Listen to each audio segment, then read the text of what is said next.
Alright, so folks, welcome to our next episode. In this episode today, I'm doing things a bit differently. If I wasn't the successful videographer I am today, I would probably want to be a farmer.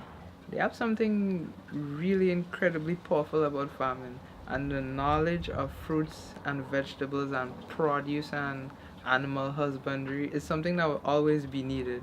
I'm just gonna show you some fruits and vegetables, some produce that we have. I think the interesting thing is the names. So how we call them, what we call them, or how we know them locally. I have a couple of things lined up here. I'm just gonna show you them one by one.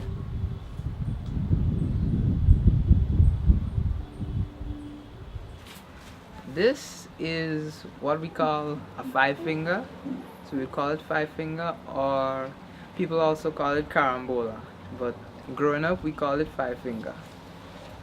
These are coconuts. They are mature coconuts. It's not like the one that I showed you in the previous vlog. The meat is hard. There's some water inside as well. You can hear it. I used to make a lot of coconut milk. So this is what we actually call avocados. Well, actually, let me take that back. This is what we call pear. Most of y'all might know it as an avocado, but growing up we used to call it pear. It's only in recent years I noticed that the term pear has been fading out. I have a feeling that's to do with the number of tourists that we have, because I think they call pear something different. Alright, so this is a hand of, well, we say green banana or fig. When you say fig, a hand of fig, they know what you're talking about. So this is a hand of fig. Just your regular banana. These are rock figs. They are shorter and, in my opinion, much sweeter and one of my favorite types of bananas. Now this, what I have here, we call them bloggers or bloggos. Blogger, bloggo, depending on who you talk to. You could wait till it's ripe to eat it, but we usually like cook them, when they're green. This one is called green tea. This is a real local term, so the proper name I'm definitely not sure what it is. It seems like it's a cross between a plantain and a bloggo. It's a deeper green, but it's not really a long fruit either. Anyway, these are plantain, or plantain as we just say here. I mean, y'all probably know what this is. They're pretty ripe and probably going to steam this tomorrow. Right, so this big friend I have here is known as, well, call it a dasheen here. To be honest, I just kind of classify all of these kinds of stuff. I don't know if you call them tubers or root tubers or whatever you call them. Anyway, these kinds of things, I just kind of classify them as grung provision. So this one is a dasheen. More grung provision here. Anyway, we call them Tanya. These are going to get cooked tomorrow for sure. These are actually called Gros Michel banana, or people just refer to them as Gros Michel. The fruit is thicker than your regular banana. Let me just get it. Right, so where you see this one is kind of thin, this one is thick, and it definitely has more weight to it. Like in the 1950s, these were primarily the ones that used to be exported to America, but apparently some fungus or some disease like wiped them out, and since the 1960s going forward, it's primarily been the Cavendish banana that's been on the market, like up in the States. This is a guava. I think people should know what a guava is. It's not some unusual local name or anything like that. It's just guava. The thing is, I've noticed that some guavas, the flesh inside is white, and some, like this one, even though it's not really ripe, the flesh inside is red. That's just something to note. But just for the people that don't actually know what a guava is, there are seeds inside actually, but the seeds, like you could even eat the seeds as well. So just everything goes into your mouth. Well, like this. So if you look at these closely, you realize that they have a kind of red color to them. They are kind of banana. They ain't really ripe yet, but this is what you call a man killer. Yeah, man killer fig, or some people might know it as red fig. Some people might also know it as mataburo. And then we have these.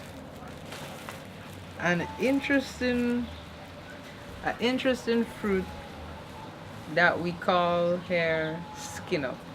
So after doing a ton of research, I actually finally found out. Actually, it was through the help of what the Trinidadians call this thing that I was kind of able to find out more about them. Anyway, people know it as Spanish lime. Genip, ginep, ginepa, kenep, kenepa, chinit, canepa, limoncillo, kinip, quaya, or mamoncillo, canep as well. In Grenada, we call these things skin up. The taste is really sweet, but I mean, it's more seed than anything. So you basically have the fruit. It has a pretty, it's not really a thick shell, it's a pretty thin shell that you could just crack open, and you just by biting it, you open it up and you have the fruit here. You just pop it in your mouth and you suck on it and you spit out the seed. And that's pretty much how you eat them. It's fun, it's simple, and pretty sweet. It's a fun, simple thing to eat.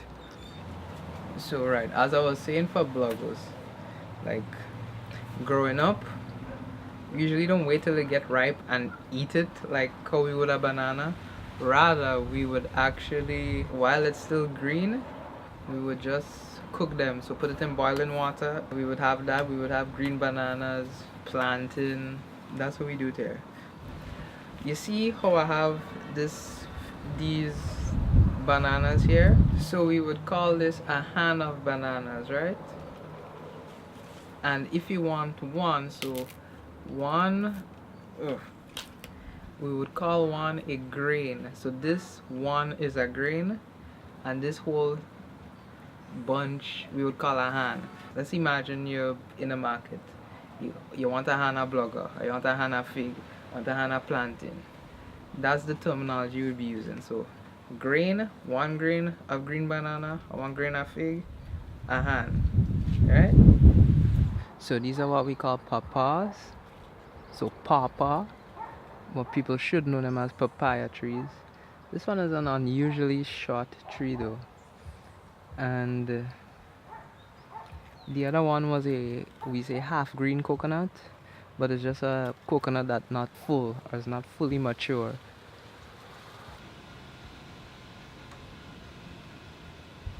Right, so it's 2 days later. I kind of have something of an update. These are the rock fig 2 days later. We put them in a box so they ripen faster, but this is the same green rock figs that I showed you a couple days earlier. So as you can see, some of them do turn yellow and some of them does just stay green. Like the blogger, if we let the blogger ripe, the blogger does get yellow. The fig shouldn't get yellow. It will just stay green and it will just get black spots like how this banana is, and this banana is real ripe, eh? So this one we didn't put in the box, we just leave it out like ripe on your own time. This one we put in a box, we cover the box, we close the box, and you can definitely see how it's starting to change color already. The same bunch, get them on the same day. Interesting, huh? So while there's no funny name for it, this is just a mango. Here in Grenada we have a variety of different types of mangoes. This one we call a Julie mango. This might just be the ripest sugar apple ever on YouTube. Here in Grenada, we call this a sugar apple. As I said, it's really, really ripe. Usually the skin is green, and when it gets real ripe, it starts to get black. So how you eat it is, you open it up, and just like the skin up, is a lot of seeds, and like the fruit is around the seed. So the seed is pretty small. This is an update on the man killer. So as I was saying, there's a story behind these figs here. The people in the plantation and making, we call it bushram babash, they used to eat these and drink the babash, and the story goes is that when they do that on a blistering hot day, they just drop dead. Thanks for watching, guys. As you could imagine, there's so much more stuff that I could show you. So much more fruits, vegetables, ground provisions. Nevertheless, this is the end of today's video. I just want to say a special thank you to Denny Charles, who was the farmer that gave me almost everything you see in this video here. So thank you so much. And as usual, I hope you learned something new, and I'll see you in the next video.